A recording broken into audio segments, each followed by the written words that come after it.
नमस्कार, मैं नीलू जसरा। मैंने फर्स्ट वीडियो में अपनी बीमारी के बारे में बताया है।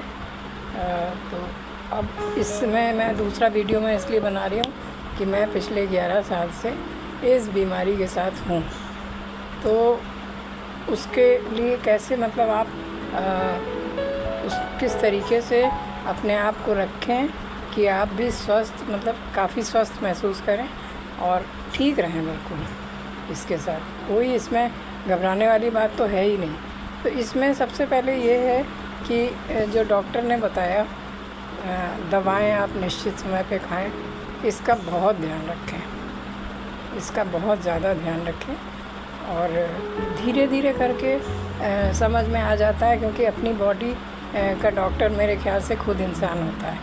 उसको ज़रूर जानना चाहिए, उसको अपनी हर एक बात को जानना चाहिए, कि कोशिश करनी चाहिए जानने की कि मुझे ये ऐसा है तो क्यों है, और मैंने क्या महसूस किया।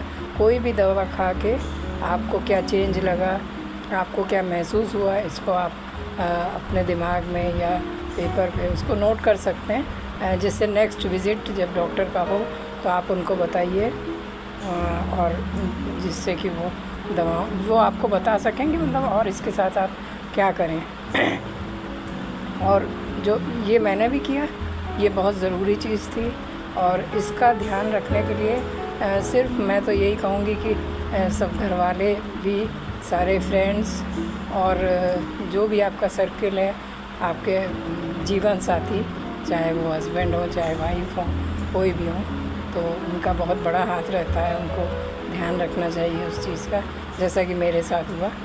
मेरे हस्बैंड ने बहुत मेरा ध्यान रखा और सभी ने बहुत ध्यान रखा, सारे बच्चों ने और जितने भी लोग मेरे सर्किल में थे, फ्रेंड्स वगैरह, सब ने। उसमें ध्यान रखने में सबसे बड़ी चीज़ ये, घर में तो दूसरी तरह से रखा जाता है कि आपको समय समय पे दवाओं का ध्यान दिला देना, या आपके लिए कोई ऐसी चीज़ ना हो कि धुआं हो रहा है, या बहुत अगरबत्ती जल रही है, धूप बत्ती जल रही है, या कुछ वाइट वॉश हो रहा है, तो उसमें जैसे वो घिसाई वगैरह होती है, तो उसमें जो बड़ी फाइन डस्ट होती है या धुआं होता है, तो वो काफ़ी हार्मफुल होता है, उससे बचना चाहिए। तो इसका ध्यान सभी को रखना पड़ेगा, सबको अलग अलग तरीके से ध्यान रखना है। और मास्क लगाना है, मास्क लगाने की कोशिश करिए कि हमेशा आप बाहर निकलें तो ज़रूर लगाएं।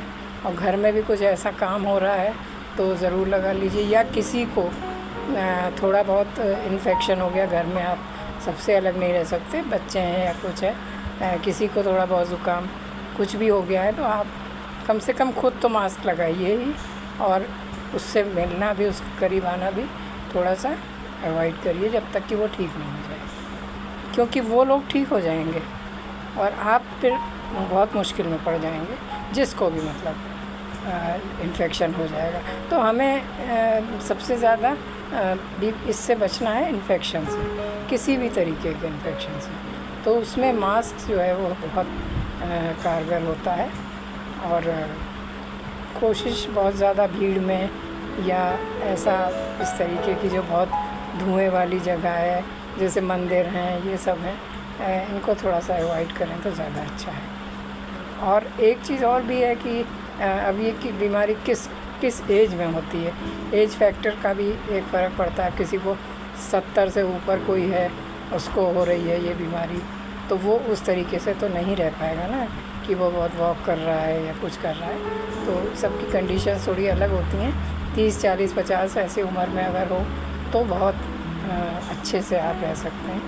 और सबसे बड़ा इलाज तो दुनिया में एक ही है, खुश रहना।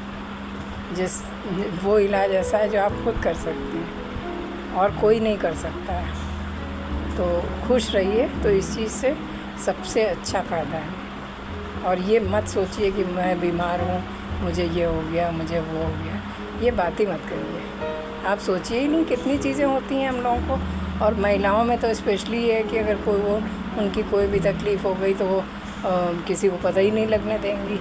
तो ये भी ठीक नहीं है कि किसी को ना पता चले, लेकिन मैं भी उसमें शामिल हूँ। ऐसा नहीं है कि मैं कोई उससे अलग हूँ, सभी महिलाओं में होता है कि अपनी बीमारी को छुपा गए, या ऐसा हो गया वैसा हो गया। खांसी ना आई होती तो शायद हम भी छुपाते। तो इसको, इन सब चीज़ों का भी ध्यान रखना चाहिए सबको कि समय से हर चीज़ हो।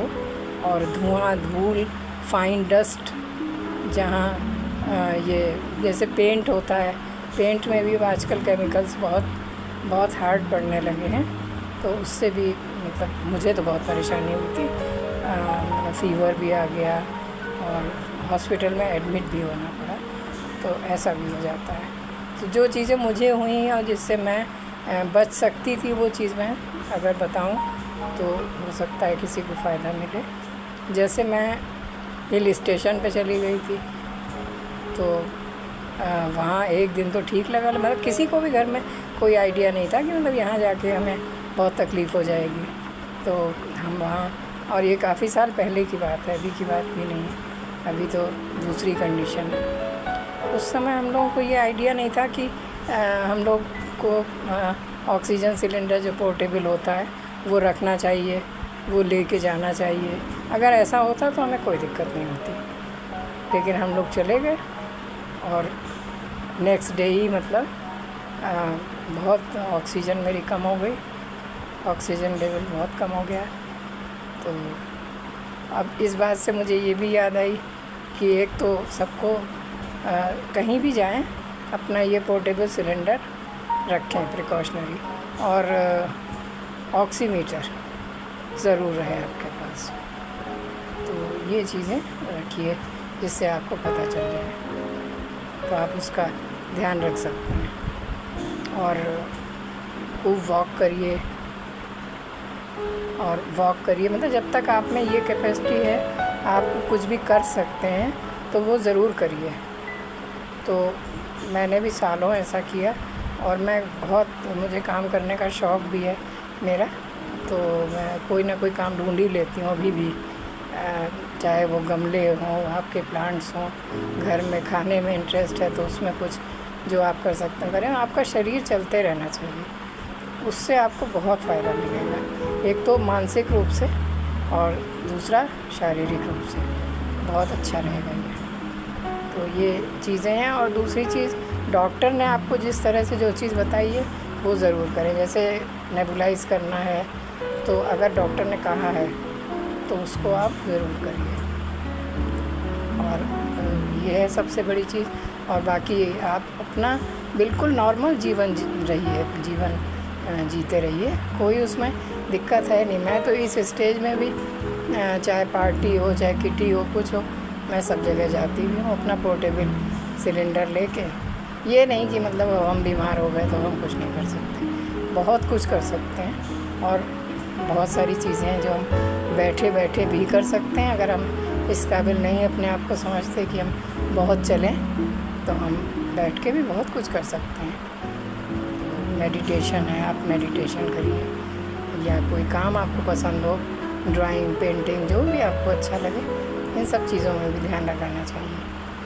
तो बस आज का तो ये वीडियो समाप्त करती हूँ मैं यहीं पे, और अब मैं दूसरे वीडियो में आपसे और इसके बारे में बताती रहूँगी। तो बहुत बहुत धन्यवाद सुनने के लिए।